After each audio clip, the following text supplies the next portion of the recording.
Welcome back to the Channelers of Change. I hope that you enjoyed that first session with Steve Rother, Jim Self, and Jeffrey Hoppe.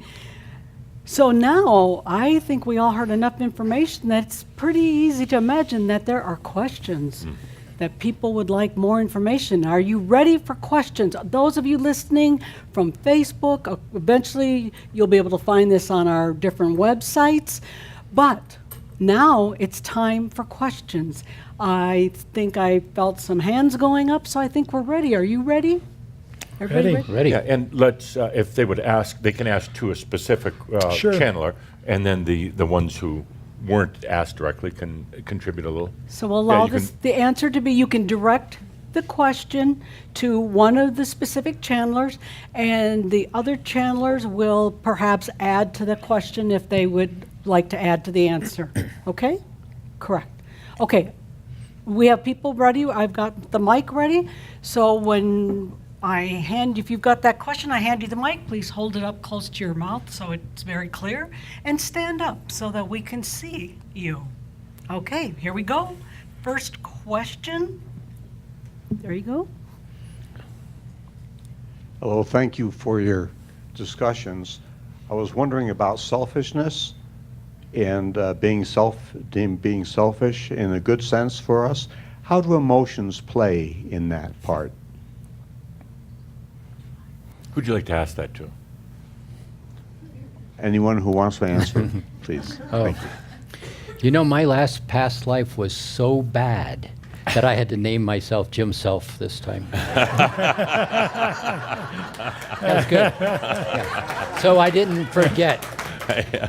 That was good. I just thought that. I just thought that up. Yeah. Oh, are you channeling? Next question. Are you channeling that, or was that Yeah. Jim We're, Self? we're brothers too, Jim Self and myself. Yeah. And himself. No, I'm just me.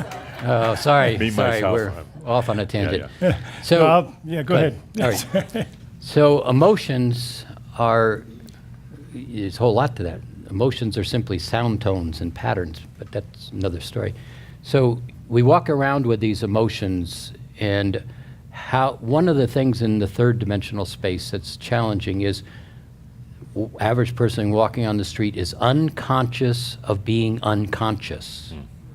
And so what we've learned to do is have a reactive nature to ourselves, self-preservation, etc. So there's a reactive nature, and something happens and it is not in alignment with my belief, whatever that might be. This makes me really angry. How dare you do that? But what happens is you have a thought as it relates to what's in front of you, and an emotion immediately connects to the thought unconsciously. And so you have, does that make any sense? You have something happen, this really makes me really angry, and then you stay in it, and you stay in it, and you stay in it. And when you finally back out of it, you either have to apologize for what you did. As you begin to get more stable, conscious, my experience is building those platform of words, you start to have choice. And this, I don't like what's going on, but I don't have to run anger through my space. And when you can begin to discern in choice, the ability to alter the whole direction in which your life has gone becomes really very valuable to you. Just a quick, go ahead, Steve. I'll just add to that really quickly, because something Jim's taught me many years ago was that thoughts are electrical and emotions are magnetic. Well, if you think about that like that, the actual electromagnetic wave is a spiral. And if you measure it this way, it's electricity. If you measure it this way, it's magnetism. Now, when it relates to us, it's the same type of thing that we experience. We're so used to thinking of things up here that as we evolve and start to move into this next level, we have to start feeling it here. Now, that becomes difficult because we've learned certain things up here and certain things here. One of the things we've learned about your specific question about selfishness is don't be selfish. Now, right away we think, oh, I want that, oh, but I can't be selfish. And we put it right here. So many of these things are triggered emotionally. The way that the group talked about this, getting over this, understanding this, they did a lot of research on this. We've traveled on a lot of airplanes. Barb and I traveled the globe for 20 years. Geoff and Linda are still traveling. When you get on an airplane, they talk about the oxygen mask dropping. If you're traveling with a small child or someone else, put on your oxygen mask first. They know that because they've seen people both die because someone's triggering this, oh, I have to take care of my kid. No, you have to take care of you or you can't take care of your kid. That's the big one. And it took a lot of us to do that, but we're reprogramming that. And we're learning to work with both. We're not going to shut off one or the other. But now in this area, our hearts are growing.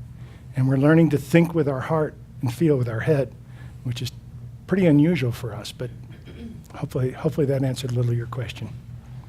Real quick add-on. So often the emotions are kind of working against us. They're keeping us in kind of a prison, an emotional prison.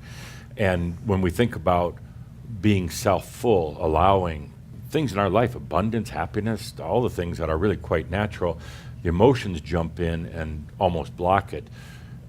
Try thinking of it in this way. The emotions are the mind's way of thinking that it can feel, And they're really quite false, or at least limited. The real feeling comes through our higher senses, not just the human senses, but the senses of beauty and the senses of compassion. Adamus talks about that we really have about 200,000 other senses, and we're really only using one, focus.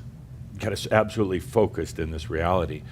But once you realize that the emotions are just the mind's way of thinking or feeling that it can feel, but we can go beyond that into a very, very sensual way of experiencing life and everything, the other dimensions. Suddenly, the emotions don't play that role they used to. They're not going to be battling with you like they used to and stopping you from being self-fulfilled. One last little piece on it. Who told you it's better to give than to receive? Who told you if you don't do it this way, you should be guilty because? So those are all the programming messages, and I'm not laying that on religion only, but I'm laying it across the spectrum, that we grow up in that set of beliefs. And then the emotion is structured based on the belief. And that's where that whole process kind of kicks in. It's really exhausting. Yeah, it is. It's really exhausting. I'll direct this to Steve because I'm going to use his paradigm. It seems to me you're telling us in the fifth dimension that we will not be using duality anymore, which means we won't be making our decisions based on good, bad, right, wrong, and discernment will be an old world term because we'll know automatically. So in a positive perspective, what will we be doing in the fifth dimension? Is there already a culture there that we're going to have to fit into?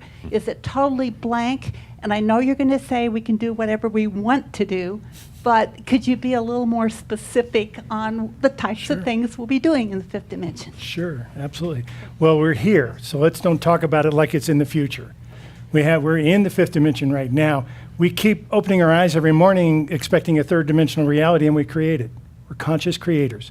We create everything that we hold in our thoughts and our heart. But what will the fifth dimension? And what will that look like specifically? Well, you're right. One of the challenges that keeps us blocked in this third dimension is our idea of duality. Right, wrong, up, down, good, bad. And we've learned very well from that. It worked in the third dimension. Here it doesn't.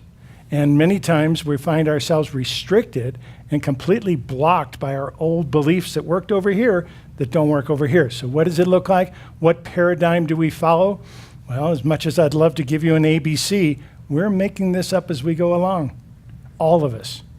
Now, you might think that's kind of a cop-out on the answer or doesn't give you what you're looking for specifically. But in truth, when you feel something really in your heart and you learn to trust that, that's going to be the guide. And that's really going to be the guide on where we can go and there's no right or wrong about it. If we want to take an avenue down here and experience this, even though it might have considered to be bad or negative in one way, there's people that are going to do that. They're going to do that because of life lessons or things that they want to experience while they're here on Earth. And none of it's right or wrong. How do we choose? Well, there is no ABC that we're going to be finding. other than to learn to really listen to this, because your heart knows the way home already. And that's what we're learning to work with. I can add a little piece to that, one of the things that happens in the third dimension is you live in linear time. So you're constantly looking back and forward, back and forward. You spend virtually almost no time, no present time in third dimension, except when something doesn't go right and you have a reactionary present time moment. Oh my God, this wasn't supposed to happen. You're in present time in reaction. In the third dimension, choice doesn't even exist. You don't have choice in a third dimensional state. Now, right now, everybody goes, wait, I choose all the time. Not in third dimension. You get into present time when you choose. Should I have pizza or should I have spaghetti? Present time choice. But in a fifth dimensional space, the vibrations of well-being, gratitude, graciousness, dignity, all of those kind of words allow you to have an experience that you can observe what's in front of you, but you don't have a reactionary emotion running through your body. As soon as you do, you fall out of fifth dimension. Nobody ever kicks you out of it. You begin to have a structure of observing, choosing. Then that space that we talked about earlier, where everything comes to you, begins to be very, very real. As you know, Adamus doesn't talk about dimensions in terms of 2, 3, 4, 5, 6. He says that's getting kind of human, because then we put expectations on them, but rather dimensions are all moving in and out of each other all the time. We're just not aware of them because we're focused on this. Once you really get past that hierarchical concept of the dimensions like that, you realize that it's actually all just senses. It's ways of perceiving reality. It's not like we go to a better place of human life.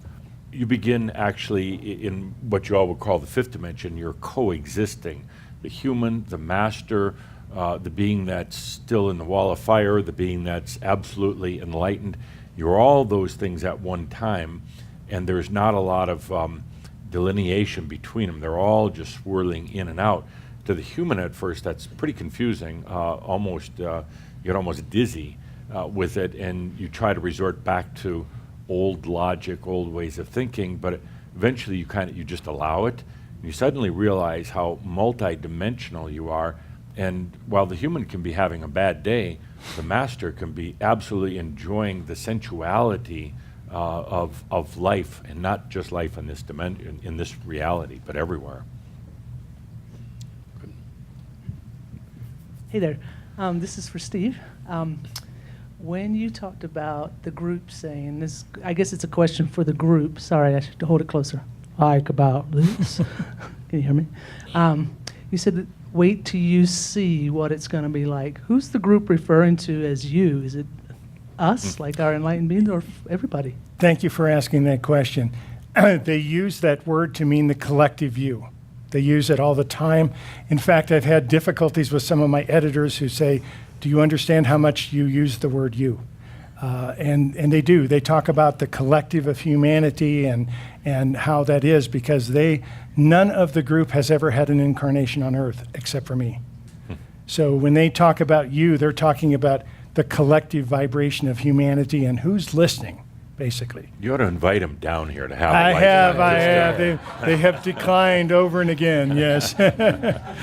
All I hear is this laughter going on right there. Yes. You're next. It's amazing. Okay. Okay. I don't know that I am hearing a little contradiction here. So I understand allowing. Mm-hmm. However, how can we truly allow if in the background there's this hope of changing the world? Geoff will be happy to answer that. Thank you. Go for it, Geoff. And thank you, Jim.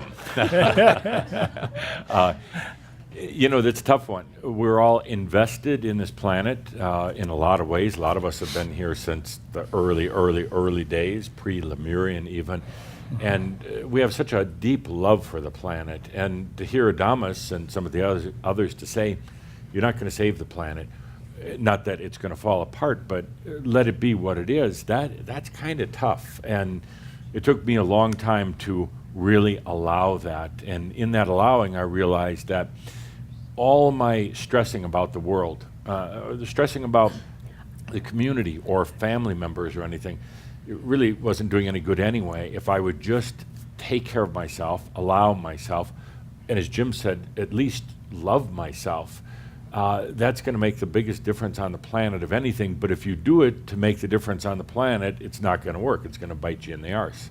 So it's about, we're really becoming standards, quiet standards. A standard meaning we begin coexisting in time, in space, with our human and our divine self.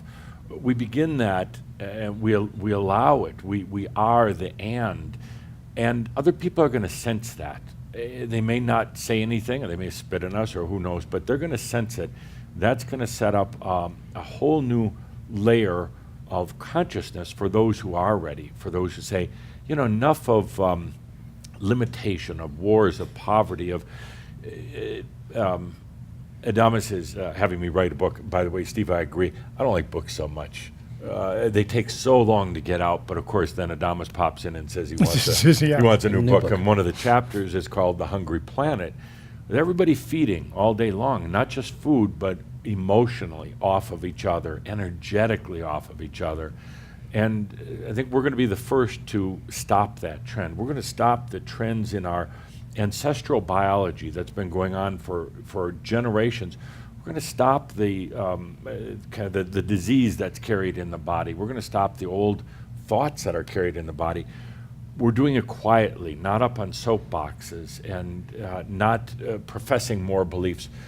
You guys are already showing it and shining it, and you don't actually really need to say words. That's the beauty of it, and as are all of you. And it's just, I know what you mean when you say the hope of the planet, but the hope is yourself, actually. Let me add just a little piece to it, short. Hope is a vibration that in the third dimension has an opportunity. A lot of people who are in lack and no self-sense of themselves, hope is a vibration that actually allows for possibility. Very, very important in the third dimension. As you start to become more self-centered, more aware of yourself, more conscious of your capacity, that nature of hope as a opportunity really begins to fade, because it's really all about self-empowering you, choosing, creating, being able to manifest rather than hoping. So in that lower tier of third dimension where there's really hopelessness for so many, hope is a tremendous, valuable vibration. But once you start to have that sense of it, hope begins to minimize its impact because you now have choice in ways to uplift yourself. I want to reiterate a question I've had a lot of people talk to me about, and it's that there's a lot of unbelievable headlines. This thing with nuclear, potentials and blowing up the world, and so all the hope and all the doing the right thing and being this incredible being. How are we going to get past these catastrophic potentials that a lot of people just find overwhelming? That's in the news. That's what we all hear. And how do we go beyond that? Well, if I can jump in real quick on this, because I think I can answer both at the same time. We're not here to heal the planet. Yep. The planet doesn't need our help. Thank you. The planet's a big lady. She's she's, even though we've used the term dying cycle, which she's in, it simply means she's not going to support life in the typical ways. But if you look at Mars, Mars isn't dead. It won't support life the way that we know it, but she's not dead. She's a living, sentient being the same as this. And furthermore, before we had this little window that Jim talked about of time that supported our life and our growth here, we had 211 million years of ice age. We're actually returning to that ice age. That's kind of what's going on. The Earth doesn't need our help. What we're doing is helping her to make her transitions. She's our mother. She has supported us. We have a deep love and feeling for her. We're helping her to do that. We're helping to open the portals, the energy spots, and to admire the beauty of it. We're doing an event in Sedona for that very reason, because it's one of the most beautiful places on earth. To sit there and admire and to let our conscious emotions create our next reality as well. Let me add one piece to make this a little broader, too. All the thoughts ever thought go somewhere. So thoughts, you think a thought, it just doesn't go poof and disappear. It goes somewhere. And where it goes is into the fourth dimension. The fourth dimension is not a physical walk-around space. It's a thought realm. All those thoughts. When a thought is thought and then it is acted on, it's acted on in the third dimensional space and something happens with it. But thoughts that don't ever get engaged sit there and spin in that place. And so you get thoughts like murder, rape, incest, all the really ugly thoughts that I thought but I'm not acting on, that nature, that goes into that fourth dimensional space. And it adds to, like strings, to everything that has ever been thought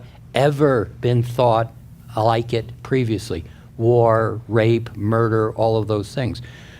When Steve came out and talked about the Earth coming to a suspended ending state like that, when I had checked in on that, what it really was is in that fourth dimensional thought form, what most people don't recognize, is that is the emotional body of the Earth.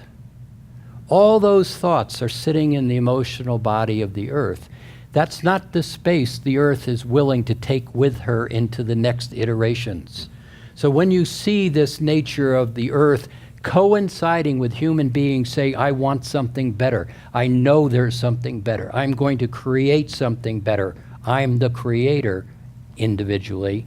You're seeing that nature of that fourth dimensional emotional body of the Earth going into a state that is being neutralized. And so when I first heard Steve say that, I had a couple of responses. It was like, whoa, really? This isn't good. You know. The next thing it was, thank you, Steve, for not letting me be the one that had to say that first. That was really brave, really, really brave. But when I started to ask the Earth, when I started to ask the elementals, what they're saying is, no, you don't understand. What's coming is extraordinary. This is the baggage you keep talking about that you can't take with you, and the Earth is about to shed it. Very different reality than... Extraordinary for everyone or just for those who are allowing, opening? Well, so you got these stratas of Right. consciousness. So, see, this gets challenging because there's so many layers to this, so many different aspects that Can are I bring opening. other people with me to these other stratas and layers, kind of a family and friends? If they want to come. Sell tickets If they choose. If If they they choose. choose, yeah. If they It choose. has to be a Yeah. choice. Yeah. But I asked that kind of rhetorically, but so often, as we found out in our workshops when we're talking about enlightenment, and Adamus puts it right in people's face and says, well, how come you're not enlightened already? How come you believe you're not enlightened? Well, you know, I got to wait for my kids to grow up, or I got to finish my college thesis, or I'm broke right now, I can't afford it, or things like that. And it's almost ludicrous. The whole thing about, you know, it's all available right now, but we shy away from it. Also, I wanted to add that Adamus talks about that Gaia, which is a entity, a spirit, and came here to bring life force to Earth so we could live in biology.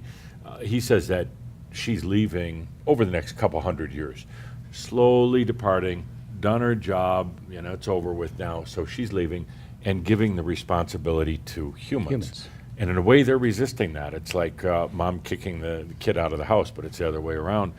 And humans are resisting it. They want that care from Mother Earth. And Mother Earth is saying, now it's up to you. It's all right there. Nature is within you. And I think there's kind of a mourning, kind of a loss with that also. But it goes to what you're saying, Steve. It's going to change. Earth, it's not that it's going to blow up or anything like that, but it will be so changed in so many ways that you won't recognize it. And to add to your emotion about that, they likened it to moving into a brand new house. You finally get the house with all the rooms you want. It's got room to grow. It's got room for your family, kids, and everything else. But then you turn around, you look, and you remember all the beautiful memories you had in the old house. Yeah. And you're going to have that sadness and that Yeah. melancholy and that grieving, sort of. Yeah. Well, that's one of the reasons they wanted to draw a line in the sand and say it's time to start doing that work. Yeah. It's also about seniority. It's about taking back your seniority rather than giving it away and giving it away. It's really, the earth is saying, take responsibility, Yeah. become senior in your own Yeah, space. not kids anymore. Yeah. Yeah. Did we answer your question, Linda? No, that's fine. Okay. Keep asking. Well, I got the mic. I had one question, and now I have another question. So, and I've actually forgotten both of them, but I'll just go from the. Oh, okay, sorry. There's other people with questions. Really? No, I have it. Okay, It's. be clear. I will. I'll ask my first question. You had said, Steve, that, and this is about the Earth, and this is really more just a curious question. When I believe it was 10 years, you were talking about the water rising, and that's when things are really. And then you said, well, there are a few things that we as humans can do to delay that.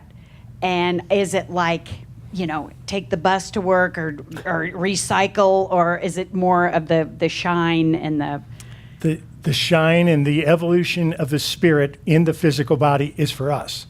For us to help the planet, everything we can do to reduce the carbon, to stop the pollution, to do anything of that nature that we can, is going to have a tenfold effect over what it used to have even last year. So literally the next 4 years will basically tell us when that timeline is going to be about that. But for us, we need to start moving now. Thank you. If I could add one thing about that, Adamus talked recently about all the stuff going on the planet that was been addressed before, but Donald Trump, the potential wars, the terrorism, everything else, and the environmental concerns. And he said, while these are all real, he said, actually, in a way, they're all a big distraction for what's really happening that's not being addressed, and it's the whole evolution of technology. And is the consciousness ready to handle technology? And technology can be very power-oriented, very masculine-oriented. Computers are generally kind of masculine, software. And he's saying, don't lose sight with all these other things of what's happening with technology and artificial intelligence. Not that we're going to go out and battle it or not use it, but we need to bring our consciousness, our shine right up front, so that it's there for those who do choose, I would say, a higher consciousness way. We've been working with things called diodes, basically semiconductors, which only conduct electricity in one way. We've recently found a new material based on carbon that is going to basically change everything about all of our computers. It's going to jump it up about tenfold very quickly. We're starting to not only restrict ourselves to carbon-based substrates, but now they're finding other substrates that work even better. The technological evolution is going to happen, and it's going to be honest just like that. So being prepared for that, knowing what that's like, and Geoff's talking about it, Adamus has been talking about it. We've been talking a lot about the internet, the connections with it. Security in the internet is just absolutely going to change everything. We live in the times of no more secrets, but that doesn't mean that we necessarily want to go give all our secrets away right away. That's all happening very quick. So I absolutely agree with what you're saying about that. It's going to happen to us very fast. The distractions are very real. So, for example, all those jobs that have been lost in the United States, 72% of them have been lost to technology. Yeah. It hasn't been lost to Mexico right. or different parts of the world. There has been that, but that's not the case. You're starting to watch, I pay attention to a number of AI companies and AI people, and they're saying the next generation of AI is not just your garage door opener. It is far more sophisticated, and it's within 1 to 2 years away. Yeah. It is not centuries away in the process. And so you really got to start looking at one of the larger questions is, if that level of technology begins to be put into the workforce of the world, what happens to all those folks that used to have jobs because of technological change? it's going to be a very disruptive feature in what you're about to see happening in the next 5 to 10 years. But everything is getting disrupted from banking. That it's amazing watching the disruptions. Agriculture, medicine, everything is getting disrupted, and people are actually handling it fairly well, or they're just ignorant to what's really happening. But life, as we know it, it's changing, and that's not good or bad. But I think we all need to be aware that the changes are here, but let's not think like the human. Let's think like the master of what the changes really encompass. The changes just doesn't mean you're going to pay more at the grocery store for something, or you'll have a self-driving car. Those are so incidental compared to all of the changes and what they really mean. One of the technology changes you're going to see in the year 2000 is China produces 19 cars to every 1 car produced in the United States. Starting in the year 2000, they are going to be electrical. Yep. So yes, you have pollution, all those things, but that's a disruptive force into the nature of how how people move around. Huge disruption coming about just 2 years, 3 years out in front of you. And it doesn't mean bad. It just means just changing. The whole gas station business, is going to be disrupted, and the banking system banking system basically kind of went under a while back, and nobody really knew about it.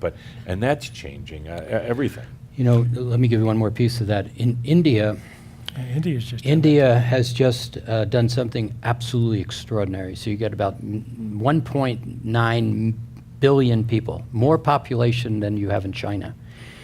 In India, they just put together a card. 98% of the people are really, really poor. They just put together a card. It has your thumbprint, it has your name, and it has your retina scan. 90% of the population in India now has that card in their hand. They're registered in such a way that all information passes through that. And India just basically did something outrageous to stop the black market. They shut down their cash system, meaning they just did away with what would be the equivalent of a $50 and $100 bill in U.S. terminology. So now all you have is, in fact, in their reality, they basically have a $10 bill. That's all they have. Now, they still work with cash, but everything is on that card. It is going to be the single biggest transformational banking shift that you're going to see in the next couple of years. Volvo just a couple months ago announced that by 2019, 2 years away, all of their cars will either be electric or hybrid. We're seeing it happen very fast, and it's just going to be upon us, and all of a sudden we're going to have to make these shifts and these decisions. Yeah. Okay. Thank you, Steve. Thank you, Jim. Thank you, Geoff. For the listeners who may be hearing this information for the first time, in particular those who have children and grandchildren, could you speak about the role that the new children and the consciousness of the new children have on the planet, knowing that some of those children are teenagers, some of those children are now middle age, and is there any, I don't know how to ask this, so hear it, the drug addiction. Could you speak to that? Addictions in general, and Steve talks from experience, addictions in general are huge on this planet. They're a way of us escaping out of our own power, a way for us to not take responsibility, to move back from that. I say that I've dealt with, I'm an addictive personality myself. I've been dealing with that for quite a bit of my adult life, and doing pretty well with it, I must say. But in reality, it's something that's going to be huge. Now, we've got this huge opioid epidemic going on our planet right now. There's several reasons for that. Part of it is the drug cartel. They saw the legalization of marijuana going on, and last season they wiped out many of their marijuana fields and planted opium. And it's hitting the United States in big waves. Very few people are talking about it. They're talking about the opioid epidemic, but we have a few pieces of this that we're working with. There's a lot of ways of working with addictions. You don't heal an addiction, you switch addictions. So what we do with people like me who are addictive personalities, we find things to become addicted to that are good for us. I'm addicted to this work. Ask my wife. She'll tell you. I'm absolutely addicted to this work. She keeps me in balance. That's the reality of it. But you switch addictions to find that. And the other part about it is we can't judge. There'll be many people choosing to leave this planet during these times, and that is one of the ways that we're going to see. I think the figures right now are about 150 people a day are actually leaving the planet right now because of just the opioid epidemic. We're going to see more of that. We're going to see other parts of that to work with and so forth. Now, one interesting thing that I want to expand on just a little bit, you talked about the kids, and even the children coming in, because I've been asked this, if we only have 50 years left of the planet the way we know it, what's going to happen to our kids? Well, the kids are the experts of change. These children that are being born now know what's coming. They may not know it consciously, but they know in their hearts, and their spirits may have a lot of answers for us to help us actually take these next steps up in the spiritual realm as well. So judgment has no place here. We need to step back, watch what's happening. If we're involved with it ourselves, we work with that. We choose our own choices. But the kids that are coming in are going to be well taken care of. Thank you. I don't want to say what I'm thinking. Say it, Jim. I'll modify it. So you've got these stratas that are unfolding, and this is an evolution. And there are a lot of people who choose not to choose, and a lot of people who don't have the capacity to choose. They just simply are in that space of where they're in. You're going to see a great portion of that disappear off the face of the planet. There's going to be aspects of earth-changing events, not volcanoes or hurricanes or tsunamis necessarily, three biggest ones, but you're going to begin to see numbers of things happen where people are going to just simply step away. They'll be assisted in awkwardness and make it be an earthquake or a volcano, et cetera. But you're going to see, I believe, in the next 10 to 15 years, a disproportionate number of people leaving the planet. Yeah. And a lot of them you won't even be aware of. A lot of them you'll have all kinds of news about. You're going to have a event on the Earth, I believe, Steve and I have talked about this, but he mentioned it earlier. One of the things that most people have been programmed to believe is that we're into a massive Earth warming series. The Earth is getting hotter in different ways. The poles are losing their ice mass. But when you start to look at not just, you go and look at solar cycles, not just the 11-year cycle. You go back and you start to look at the 400-year cycles, the 900-year cycles, the 1,100-year cycles, the 11,000-year cycles. What you see is a very consistent set of plus or minus patterns that when you bring it right to here, the sunspots on the sun are getting lesser at every single cycle. The temperatures measurement around the planet, you are having lower highs year after year and lower lows year after year, and you're starting into something that could very well be the next ice age. Now, it doesn't have to be gigantic ice caps all over the place, but you're really looking at a cold trend. And the last time that cold trend happened of any real significance was in the year in 1600 to 1720, and you had massive famine in that period of time. The group called it a mini ice age. Mini ice age. Yeah. And the likelihood of of that ice age cooling period is actually, in my opinion, doing the science and then having the conversations with the entities, including the elementals, is a high probability. Not a bad thing or a good thing. Right. How do you choose, again, is going to be the question. You're going to see things like vertical food growth in buildings that no longer can sustain themselves as just a city population center. You're going to see absolutely astonishing technological changes that is going to allow humanity to continue in wonderful ways, but many are going to step out. On children, just very quickly, I would say teach them what I wished we had all been taught, that life is the and. They can be anything they want. Imagination is not just make-up. It's very, very real, that there's many other potentials, that they can be multiple potentials. They don't have to put up with just a very limited linear reality. And I often think about what a difference it would have made for all of us if we'd have been encouraged with that rather than shutting down for so long. So encourage them to open.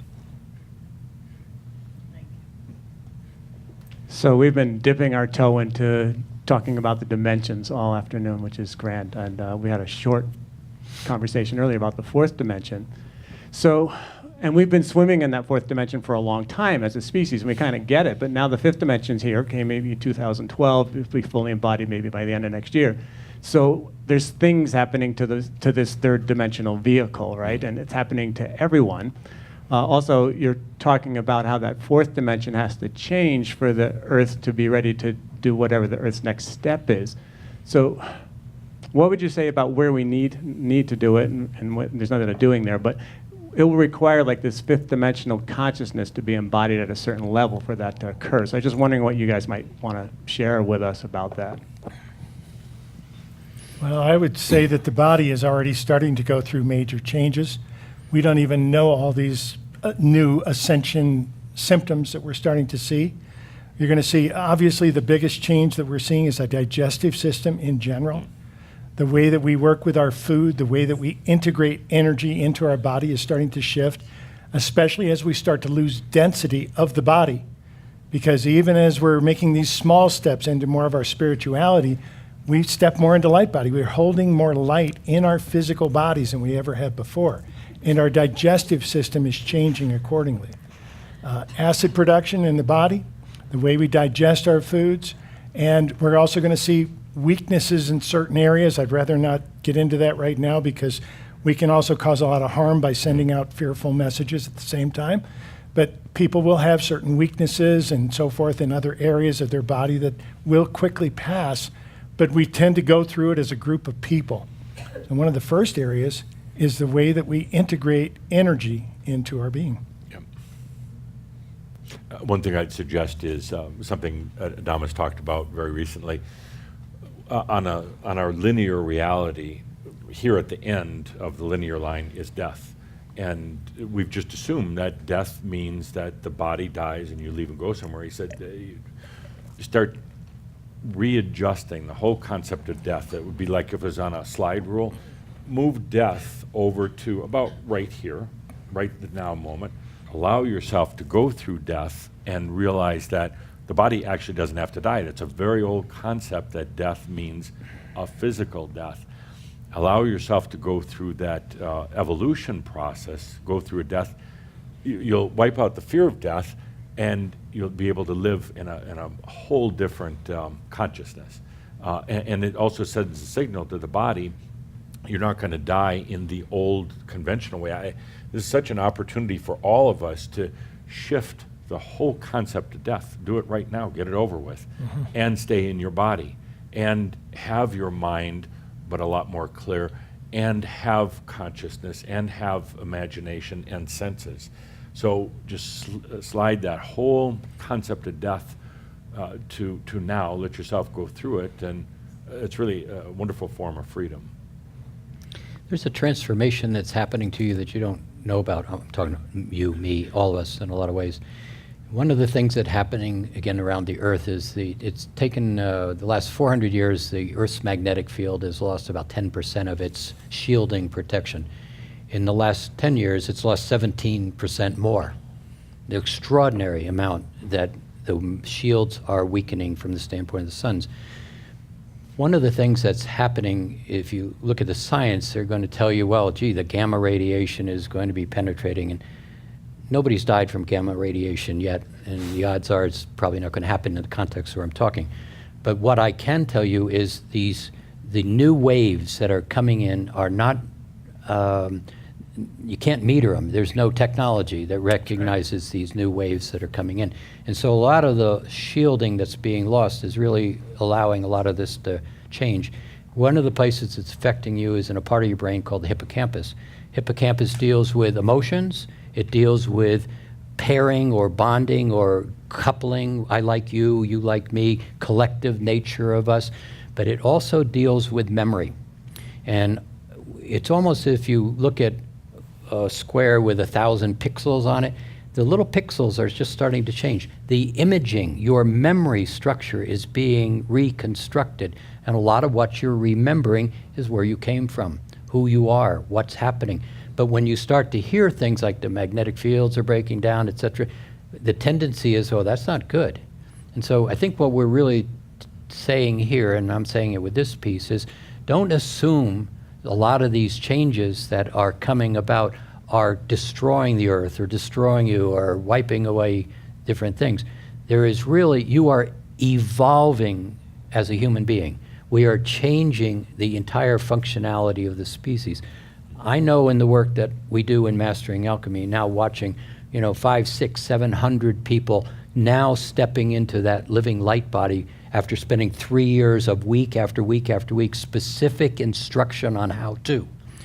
What I'm watching is a great portion of those are very much in a place where they're changing. That body is beginning to change. And it doesn't change overnight, and how you see yourself doesn't change overnight, but it's working. And that nature of these cosmic waves that are coming in are really very much about changing your own imaging of yourself and how you understand yourself. And that's going to happen across the planet. The more of you who get it kind of first, begin to hold that consciousness into the ethers that create pathways for everybody else to follow. And that's really a very big piece of these cosmic waves. If I can add a little bit to that really quick, where the group has talked about a polar shift coming to planet Earth, especially the fact that we are now 25, 27% down. And it's only been about 100 years that's happened in. It's been an astounding thing. And we go through this on a regular basis. We go through this roughly every 500,000 years on planet Earth. We're currently 255,000 years overdue for a polar shift.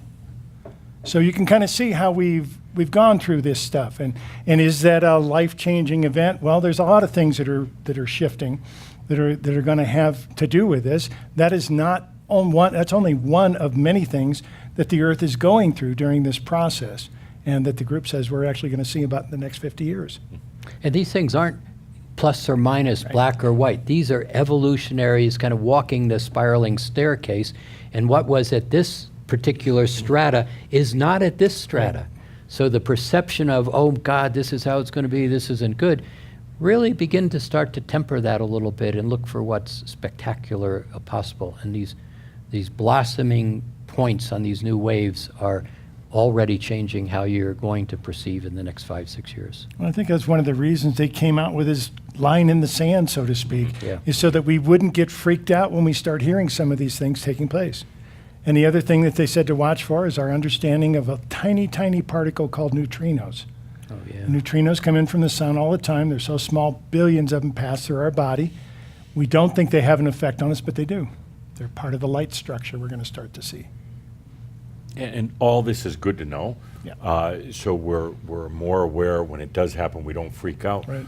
But it also, the whole thing, what we're going through in our embodied enlightenment is actually a very natural process. We don't have to work at it. We don't have to worry about a lot of the factors we're talking about here, whether it's weather or anything else. In a way, it's interesting to observe, but it's not my deal. It's the embodied enlightenment is going to happen naturally if we allow it.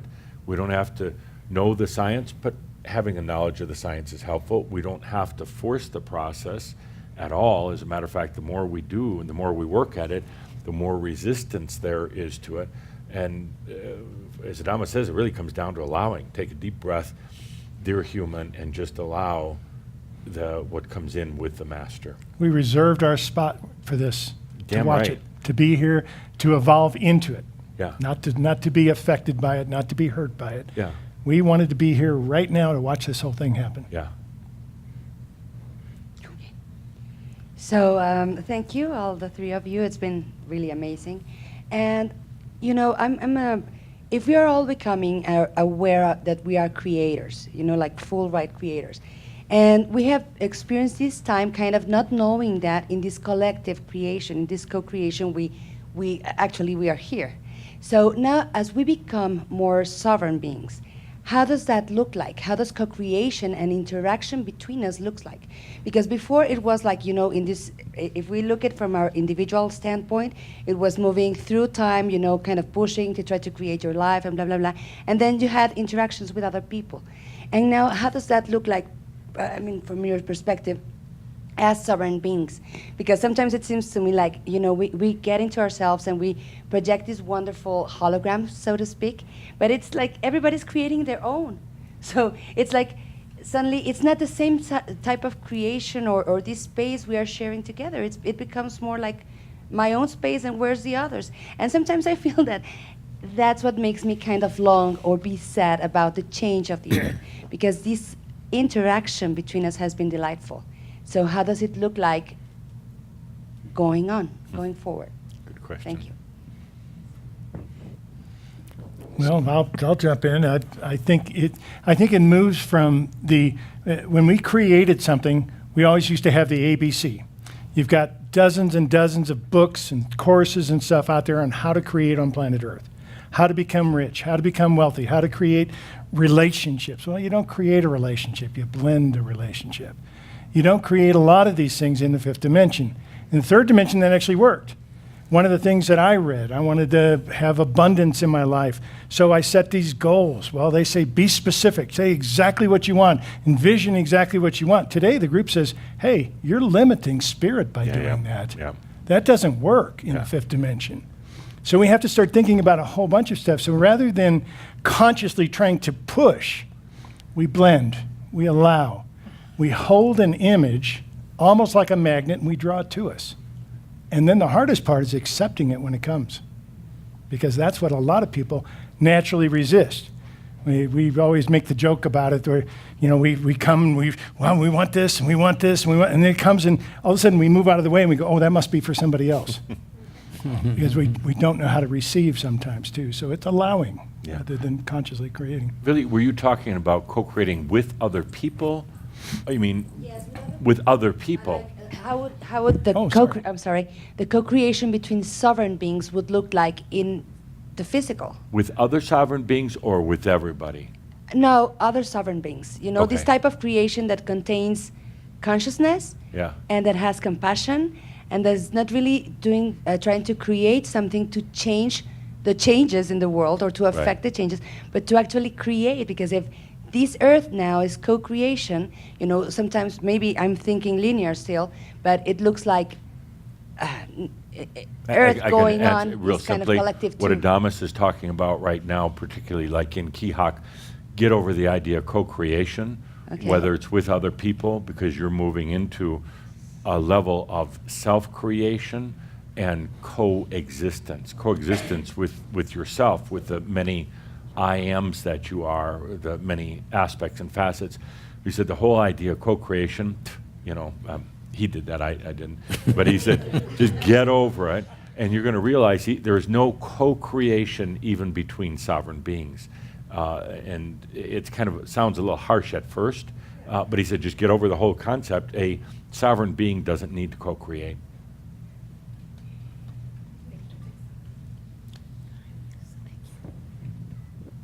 I do have a question based on a very vivid dream that I had.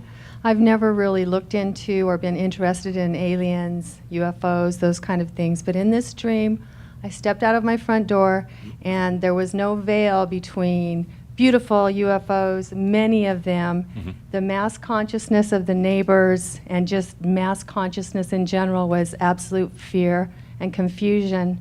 For me, it was absolutely no fear and actually some joy in there. So I've thought about that dream because it was so vivid and it feels to me like they're simply us. I would like any comments you have for that. So my question was what? What are UFOs and aliens, and are they simply us, just without the veil or the dimensional difference?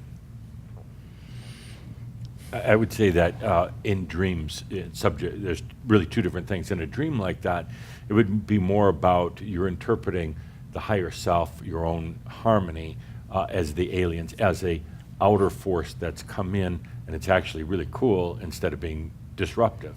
So interpretation in a dream. As far as aliens go, I mean, outside of the dream state, Adamus says, that there are other life beings out there, but there's no being greater than a human being.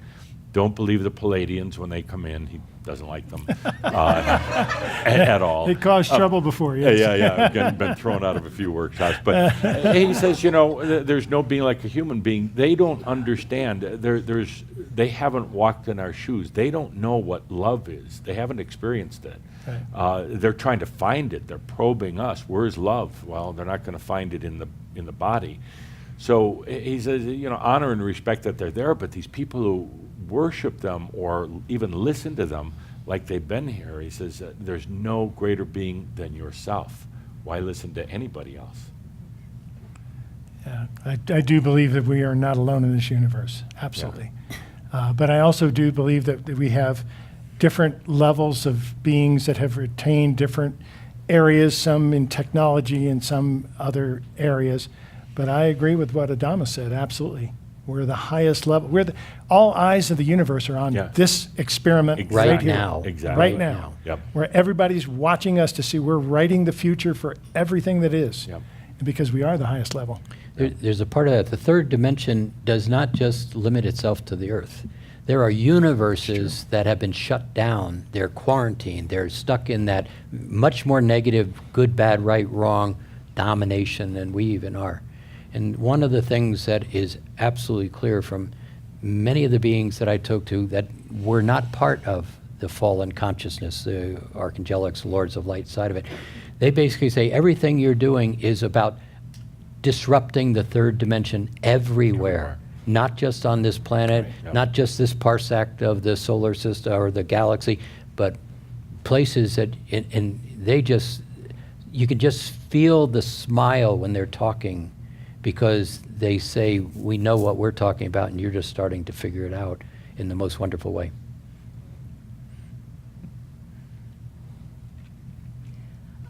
So just to kind of put this simplistically, I think what you're saying is we are all the microcosm of the macrocosm, and that as long as we're living in as much joy and love and harmony as possible, then we're living in the fifth dimension, and things will evolve and we can allow. Is that a correct? Yes, and add the word choice. Choice, I and have have choice, yes. Very different in that. And with the magnitude of what's beginning to be in your conscious knowledge base that you're drawing from to you, the opportunity to alter directions from what the third dimension, what you know as a third dimensional being, and what's possible in that next realm of things. One of the pieces that in the conversations I've had with Yeshua and a couple of the others in that Christed light configuration is in this light body, one of the things that happens is there's a particular configuration that becomes available where you and the soul become one in the body. The mind that you think from is the Christed mind, and your engagement is directly with spirit in a human form. What they were saying is this conversation about AI technology, which is absolutely over the top, incredible, that becomes the brain you think from, not the technology, but the capacity of thinking in that whole configuration, what we call AI right now. That's where you as a Christed being begins to observe the rest of everything else and then create. Wow. It's a wow. It's Yeah. an absolute wow. Cool, thank you. You know, you've used that word several times today, and I was raised as a Christian in my coming up to understand religion and so forth. And I actually believe one of the predictions in the Bible, in Revelations, talking about after the Armageddon, that Christ will return for 1,000 years of reign, peaceful reign on earth. But I don't think it's one person. I think it's all of us. Yeah. I think it's all of us. It- And you draw to you what you hold. You, my dear, have been smiling your beautiful smile all over this room. We've been watching you all day. Fill this place full of light. That kind of attitude and having that sets your whole energy up for what's coming. Perfect. Let me define that Christed nature. We're not talking about a man. We're not talking about a religion. You're talking on an aspect of the Creator's light that has very specific constructs to it, just like the Holy Spirit, an aspect of the Creator. And in this particular aspect, it's being gifted into humanity because of the presence of what humanity actually is and can do.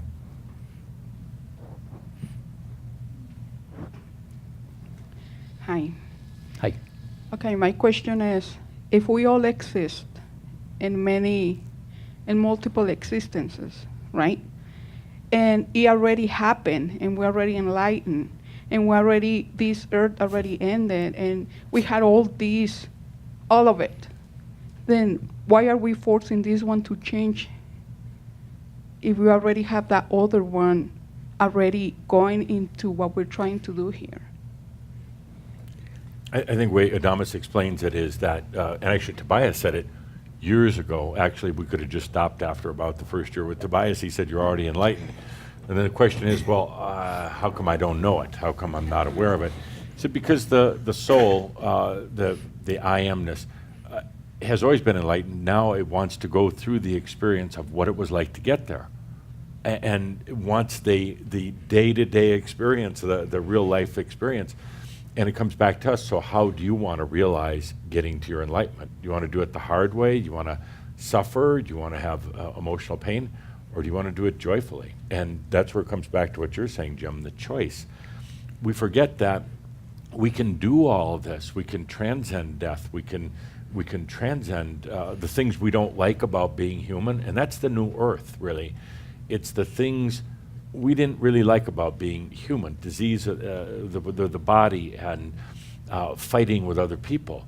We have a choice in that now, and we can do it. So in answer to your question, how fun was it getting to enlightenment, huh? When you realize that it's already a done deal, and you really don't have that weight on your shoulders. You really don't. The human does not have that responsibility. All your responsibility is to allow and enjoy. And some people say, oh, that's too easy. So be it. Yeah. So my second question was, Thank you, I'm Edith. sorry, my second question was, then why do we keep worrying about this? Gentlemen. Because we can. It's our belief systems. It's our third Yeah. dimensional reality. If we were taught we're responsible for, we're not. We're responsible for us. You heard what Adamus say in the last child, maybe. He said, it's all your big fat story. I worried my way to enlightenment. It's just your big fat story, What do you want your story to be? And it's, you get to that point, you realize the worrying was kind of fun. The hardship up to a point was fun, but then you get over it. It's just a big fat story. Let me add one little piece to this too, because there's a little different perspective, I think.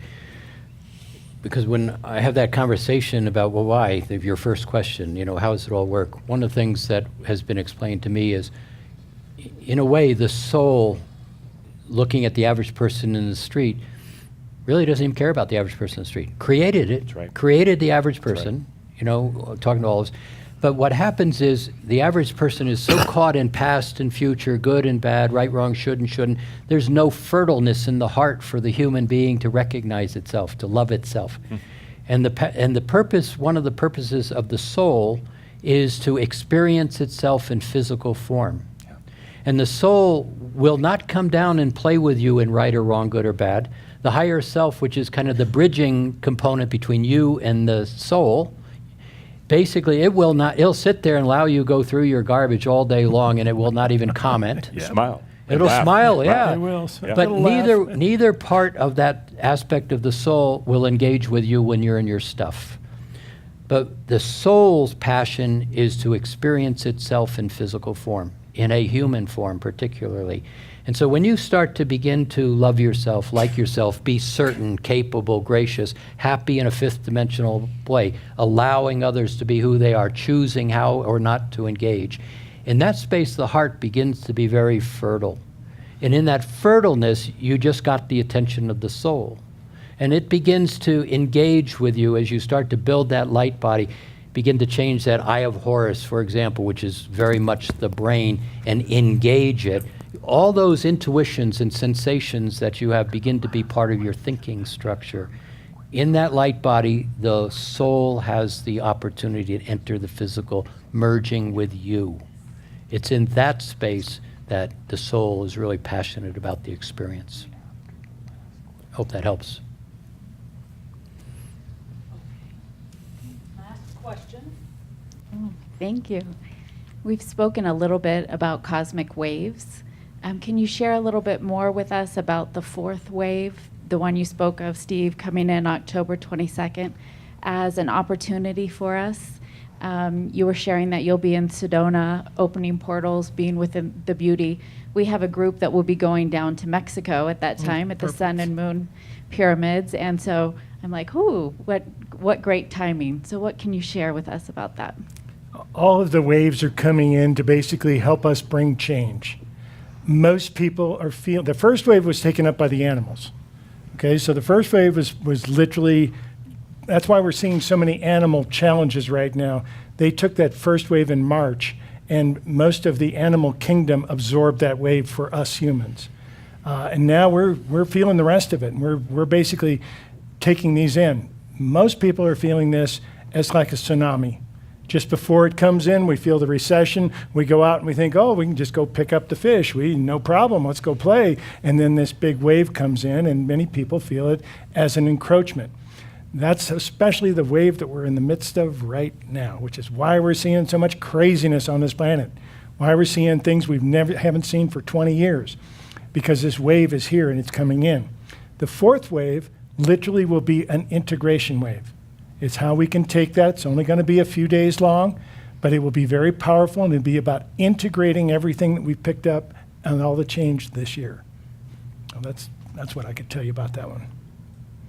Yeah, I just know this wave that we're in right now is creating anxiousness in people's space. And my suggestion, as it comes to a point where Steve's talking about, is be unto yourself.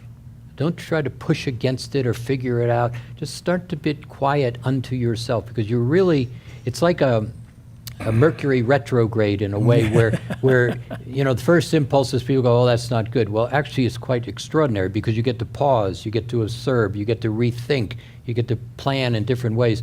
This anxiety is really something where there's a pushing against, the collective conscious pushing against you. If you can really give to yourself without worrying about anxiety, just start to get quiet, allow it, get really into a place where you're going to begin to absorb, is the way I am aware of preparing for this next wave most effectively. And the greatest tool I have for myself is the allowing. And the allowing isn't about allowing others. It has nothing to do with anybody else. It's just about allowing myself. It's like I feel like I'm the chalice. I'm just opening and allowing the divine, allowing the I am, allowing the other senses, everything that I am. And I realize how long I've been holding all that back, not allowing, getting judgmental, being in doubt, fear, all the rest of that. Take deep breath and just allow. Good, thank you. So with that, I'd like to invite Steve and Jim and Geoff, each one, to give us some summary comments, some closing comments. Limited to what, 20, 30 minutes each?